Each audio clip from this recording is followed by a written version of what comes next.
man, do I got a wild story for you.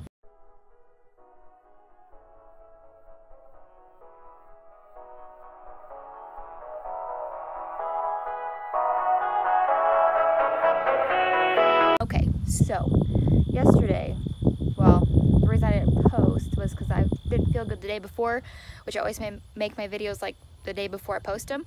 So I didn't get around to make it. So anyways, so Sunday, right, like perfectly good weather going on, like nothing bad, sunny, it's like 70, right? Perfect.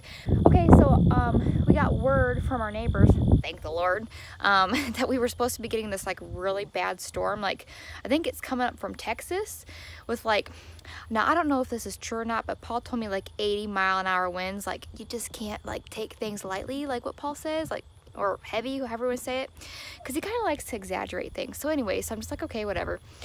Well, it was like midnight, and I could hear like the gust of wind, and I could hear the rain like against the camper, and then like the camper's rocking, and we weren't having fun or nothing. Like, the wind is rocking the camper, okay, like real good. And it's like 12:30, and I could hear Paul wrestling around, and then I see a light turn on, and I'm trying to like pretend I'm still sleeping, because sometimes Paul likes to like overdo stuff. Well, as soon as I open my eyes, he's like, all right, get up, we gotta go. I'm like, where are we going? And he's like, we're getting in the truck. And I'm like, okay. So I'm like trying to find pants. He's like, don't worry about getting dressed. I'm like, Paul, I ain't got no pants on. And I'm thinking, like, what if we go over to the neighbor's house? Like, it's already bad enough I ain't got no bra on, like I'm supporting the freaking orangutan titties, and he ain't gonna let me put pants on? Now I'm putting pants on.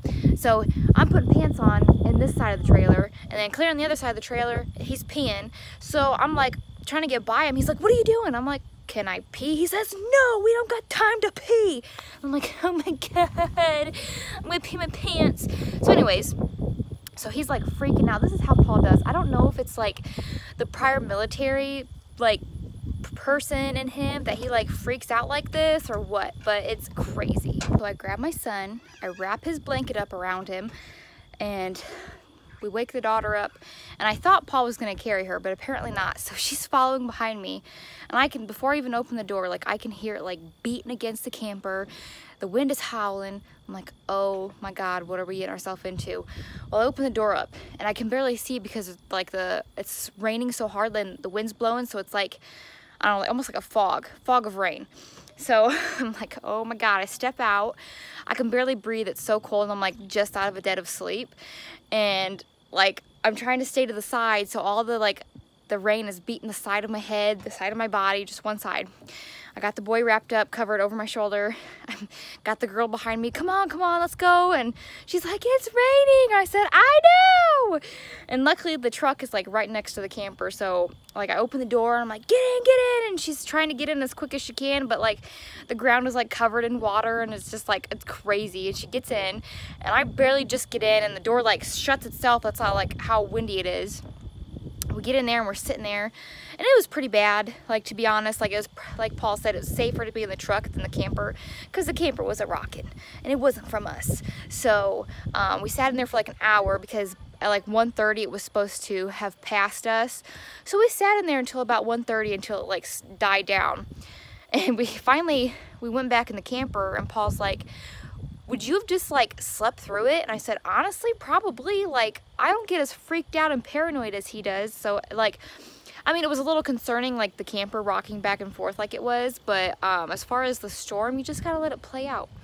So yeah, that was a pretty interesting night and morning, and luckily we slept until like 7:30, because we like lost an hour's sleep. Yeah, before I forget, so anybody that's new to my channel, or maybe you've been around for a while but haven't really like seen it, my shirts. I've got shirts down in the description. I have a link to teespill.com, and I've got like the Mama Sass holes, and right now I've got some Halloween shirts. They're only available until October 31st, so make sure y'all go over there to teespill.com. It's down in the description, and check out my shirts. I've got Mama Sass holes, I've got Kid Sass hole shirts. Like, my kids both have Sass hole 1 and 2.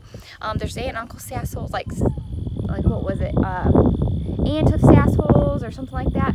So yeah, go check those out over at teespill.com. The link is in the description. Make sure you don't miss out. And I just want to update you guys. If anybody was curious if we got a puppy this weekend, no, we did not. So the guy that had called me, he just would not go down from like $750. They originally had those puppies priced at $1,000 and they weren't selling, so they came down $750, which apparently $750 is like a standard price for like an English Mastiff around here. But I'm not willing, I mean, I shouldn't say I'm not willing to, but I don't want to pay that. And he just wouldn't come down to even $400 for one. So we kind of like, with him. And then I found these Bull Mastiff mix puppies. Now the dad apparently was full-blooded Bull Mastiff and the mom was half Bull Mastiff, half American Bulldog. So they would have been like 3/4 you know, an English Mastiff. And I was like, oh my gosh, yeah. And she only wanted like $250 for them. So I'm like, Paul, look at these. They look just like an English Mastiff puppy. They're just like a quarter American Bulldog. And he's like, no, you know, you said you wanted a full-blooded English Mastiff. We're gonna stick to it. Well, then I kind of pouted a little bit, you know, like I do. And I got my way. He eventually gave in. He's like, okay, we can get the damn dog. And actually the lady, when I asked her, she's like, well, you know, if you, because this post that I saw on Facebook was 3 weeks old. And so I messaged her. I said, hey, you got any puppies left? And she's like, yeah, I got 3 left. And one's a male, which we want a male. And then she said, you know, if you pick it up this weekend, I'll take $200 for him. I was like, sweet, $50 off. And she was 3 hours away. So I was like, it's kind of worth it for a puppy. Well, the more we got talking, apparently he had this bald spot like on his back, like by his tail from the puppies apparently had fleas, which I'm like, no big deal. Like I've dealt with fleas before. It's nothing, like it's not a problem to get rid of fleas. So she's like, you know, for that spot, you know, I'll take $150 for him. I was like, okay, sweet, even better. There's $100 off. And so we like made plans to go pick him up. And she's like, but I'm not gonna be home. I'm leaving at noon to go to the rodeo. I'm like, okay, can we come later? Like, are you going to be late? And she's like, no, I shouldn't be too late. You know, I'll give you a 2-hour notice. Because originally I thought she was only 2 hours away. But when I pulled it up, like when we were getting ready to go, it was 3 hours. So I'm like, no big deal. We'll just, you know, give me a 2-hour notice and we'll be there. Well, 3 o'clock rolled in and I still hadn't heard anything from this lady. And all day, like, I kept second guessing myself about this puppy because deep down inside, like, I want a full-blooded puppy. You know, my whole life, all the dogs I've had, which have been fantastic dogs, have been mixed, you know, mutts. Nothing, you know, they're special, but they're not like, I've never paid top dollar for a dog. And the more I looked at this puppy, I mean, it had the markings, like it looked like an English Mastiff puppy, but like the head and the body more resembled like an American Bulldog. And the more that I like studied this puppy and compared it to other, you know, English Mastiff puppies, they more resembled the Bulldog. And these puppies had really big bellies. Now I know that puppies, you know, get worms and you treat them, and this lady said she hadn't dewormed them or done anything special with them, but I was prepared. Like, I'm an experienced dog owner and puppy owner. I know, like, that's what comes with the territory on these dogs that are not like, they're backyard breeders basically. So I knew I was prepared for that, but the more I like thought this through and kept second guessing myself, I'm just like, maybe this isn't a good idea. Maybe this dog is not for me. But I continued to go through with it even though I was having doubts in my head. Well, it's 3 o'clock. We haven't heard anything from this lady. And Paul's like, you know what, let's just go and start driving. And you know, it's a 3-hour drive. By the time it's 6 o'clock and we get there, she should be home. She didn't say, she said it shouldn't be too late. Too late to me and making me an ass for assuming is like 5 or 6 evening time, right? So we get driving and I message her, I'm like, hey, you know, we got like a 2-hour and 45-minute drive. We're gonna take off now and we'll just kind of hang around town. We'll get something to eat and wait for you to get home. You should be home, you know, around the time we get there. And she's like, okay, great. It's looking like 8 o'clock by the time I leave here at the rodeo. And I don't know where at the rodeo is, where she was at. It could have been like an hour, 2 hours from her house. I have no clue. But 8 o'clock is late. That is late. That is like, that, my definition, that is late to me. And I'm like, are you serious? Luckily, we were only like 45-minute drive in. So I looked at Paul and I'm like, well, we're not getting the puppy. And he's like, what? I'm like, she ain't gonna be home till 8 o'clock. He just kind of, he already knew because he had made the comment like, well, what if she don't get home till 9 o'clock? And I hate those moments when Paul's right. So I'm really kind of bummed, and I'm really mad because, you know, she said not too late. So maybe her definition of late and my definition of late are two different things. But anyway, so I'm like, just whatever. So we stop, and we go to like a burger joint, and we got a meal, like our dinner, and we got ice cream, which was really good. It was a good family time, so I enjoyed that. And as I'm sitting there, I'm like, you know what, Paul, I said, let's just forget about this dog. It clearly is not meant to be. And like in my head, I'm thinking like, God doesn't want me to have this dog. Like he wants me to wait for like the right one. So, I mean, it didn't turn out for reasons. And I told the lady, I said, Ace, you know, this is just not going to work. So, and she ended up messaging me back like, oh, well, do you want this dog or not? Because there's someone else that's wanting it. And I'm thinking, you don't have anybody else wanting this dog, whatever. So we did not get the puppy. But with that being said, I added myself on like 2 or 3 different like English Mastiff groups on Facebook. Like I am like determined to get like what I want. And I ended up coming across a lady who had 3 puppies left, but she wanted $750, and I said, well, that's really not in the price range I'm looking. And these were full-blooded paper dogs. She's like, well, are you just wanting like a pet, or, you know, are you wanting to breed it? And I said, no, I'm just wanting a male just to be like a family dog and a guard dog around our property. And she's like, well, you know, I can put on the papers that you can breed it, but you can't, you know, register the puppies. I'm like, I really don't have any intentions of breeding anyway, so that's fine. She's like, I would take $500 for a puppy. I'm like, that's lower than $750, but we really can't upfront like right now $500 even. So we got the cabin coming in like 3 weeks. We got to get a wood stove for it and all this other stuff, you know, firewood. So Paul was right, really can't dish out $500 right now. But she did say she's breeding her other English Mastiff female next month, which is November.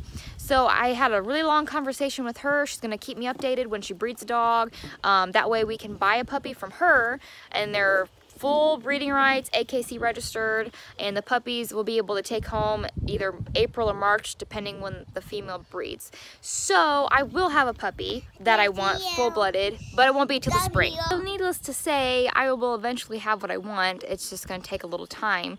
This weekend has just been like really crazy. Like Paul had me, so we're out there in the woods, right? And we have the spot kind of cleared down, like where we're gonna, like where we want the cabin. We had our neighbors come over, and he had like a tractor. He like mowed everything down. So we just need somebody to come and like level out the land and like kind of clear like all the brush and stuff off of it. I think Paul's gonna rent something. But anyway, so we're back there like trying to hand pull up these like trees and bushes and stuff. Like we had we tied rope around like the tree or the bush, and we were like pulling with the 4-wheeler. I had the rake, like it was god awful. We did that for an hour. I'm like, Paul, there's gotta be a freaking easier way than like doing it like this.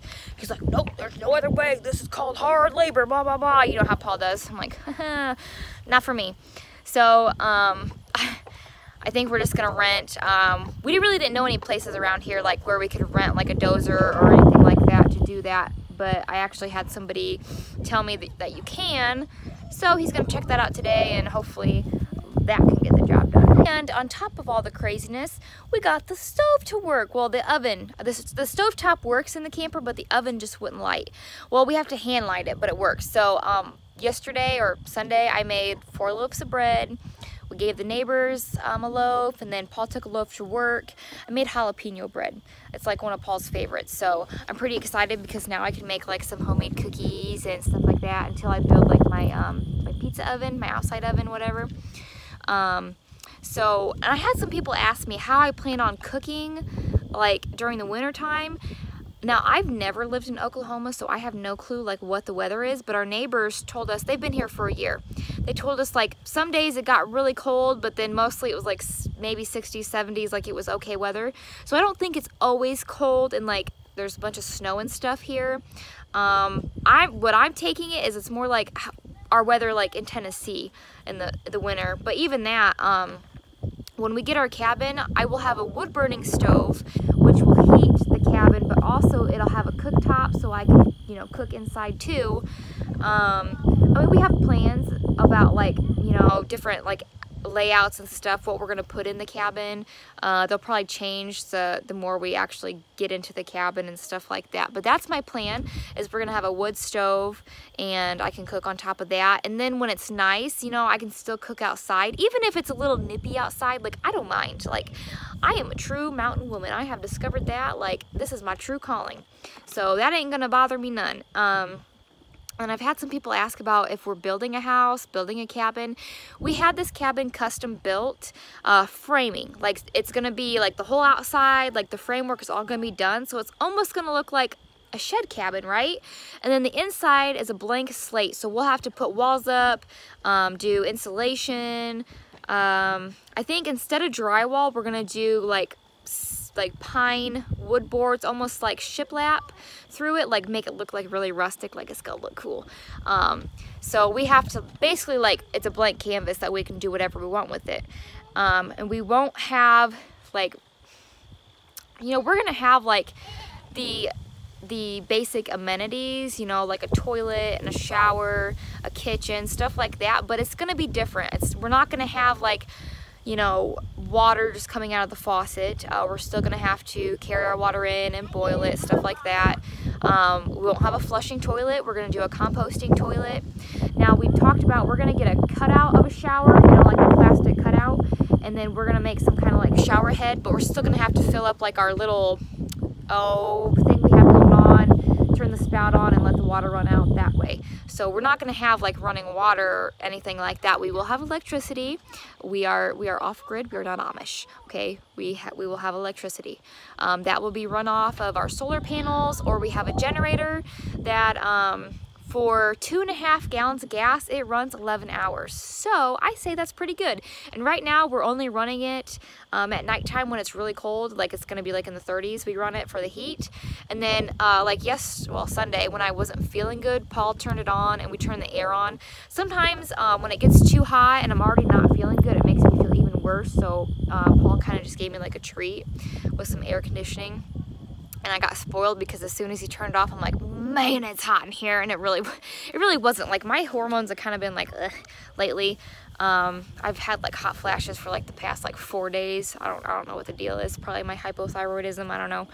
But anyways, so like we're not gonna be, you know, just because we're off grid doesn't mean we're gonna be living like really like bad and like I don't know what you guys think how we're living. Like, we have a toilet that we poop and pee in, right? It's just not flushable. We use cedar chips to kind of mask everything, and then we dispose of it. And, you know, we have a shower and a tub, but it's not like what you guys have. You know, we don't have the luxury of like turning the faucet on and just water pouring out to, you know, our content. We have things differently. We have things the same as you, but it's in a different way. But you know, to be honest, we are on a full 2 weeks out here and I'm really enjoying it. I really don't miss anything, the luxuries we had like living in the city and town. I will say I kind of miss having a bathtub. I kind of liked, you know, every now and then being able to just sit and relax in the bathtub for like a whole 5 minutes before my kids interrupted me. But other than that, I really enjoy it out here. I don't mind like the lifestyle we are trying to live. Like, I really don't. I'm like that kind of like person where I can just rough it. I mean, we're really not roughing it either. Like, we shower every day. You know, we have whatever kind of food we want.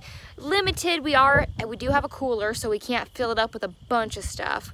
But like the neighbors gave us eggs, so I have eggs, and I went and bought some meat to last a couple days, you know, in the cooler. So we have like those luxuries. Like, we're not just like roughing it out here like some of you guys think. And I get a lot of questions, the same question, like, why do you guys want to live off grid? Why not? Like, look at this. Like, I get to wake up every morning to this and it's quiet. The only thing I hear out here is maybe like nature, like crickets and maybe a dog in the distance. But, you know, I don't really, the only neighbors I can see is the neighbors across from me, which we really don't even see them. We just kind of see like the top of their house, their barn dominium. It's really peaceful and it's just like a simple life. You know, we don't have all the bills like we did in town. We don't have utilities and things like that. We get to kind of be free and do your own thing. Like, who wouldn't want to live like that? And you don't, because you're off-grid, you don't have to live rough. Like, that's what I'm trying to get at. Like, we don't rough it. I promise you, we don't rough it. You know, I think a lot of people like put like camping and off-grid together. Like, you rough it camping sometimes, and when you're off-grid you rough it. You really don't. Like, you just customize things to run off like solar or the generator, and like you get your water from when it rains and you do it that way. Like, it's really not bad. And I think if people just like actually tried the off-grid thing for a week or so, like the actual off-grid way and not like camping, because camping and off-grid are kind of different. I think they would realize it's a way simpler life, and it's not rough, and you don't have to rough it, and you really don't have to sacrifice a whole lot. You know, I had said before, like when we lived in Tennessee, like up in the mountain, out in the country, like my kids really thrived. My kids, like, they love it out here. They thrive so much. Like, I'm homeschooling my daughter, well, and my son when he comes of age, and you know, I'll get to teach her about the agriculture, how to grow food, and all the nature stuff. You know, how to live, you know, I don't want to say the right way, but a simpler way. Like, you don't need fancy stuff, you know, running water to be happy. You really don't. Like, we are really happy out here, and I know my kids are super happy, because from the time they get up to the time we go to bed, they're outside playing. Like, my son is covered head to toe in dirt. Like, I don't even know where he's collecting all this dirt. Like, I don't know if he's eating it or what he's doing, but like they are super content out here, and they've got the neighbor dogs that come over and play with them, and there's just so much to do out here.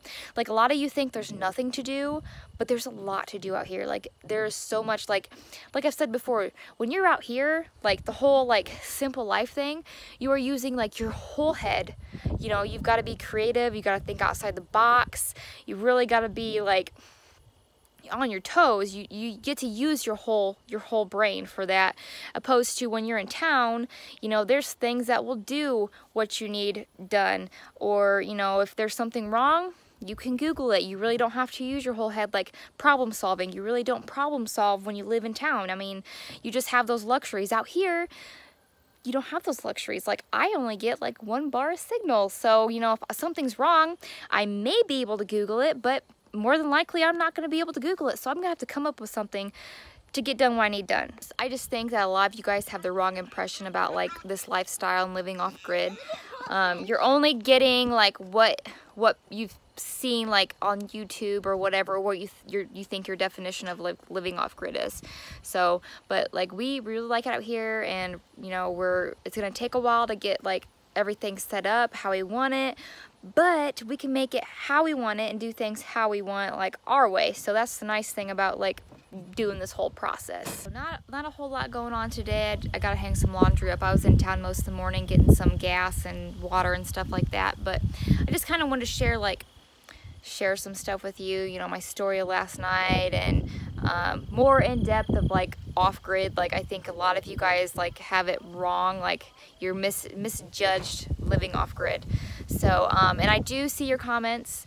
Like I said, I don't have good signal, so I'm not really able to like comment back, but I do see them, and I plan on making like a Q&A video soon. So hopefully some more interesting stuff will be going on, like, you know, later this week, or you know, some fun stuff. There's always fun stuff, but some real good stuff for you guys. That's all I have for today, and thanks for watching my video, and I will see you guys next video.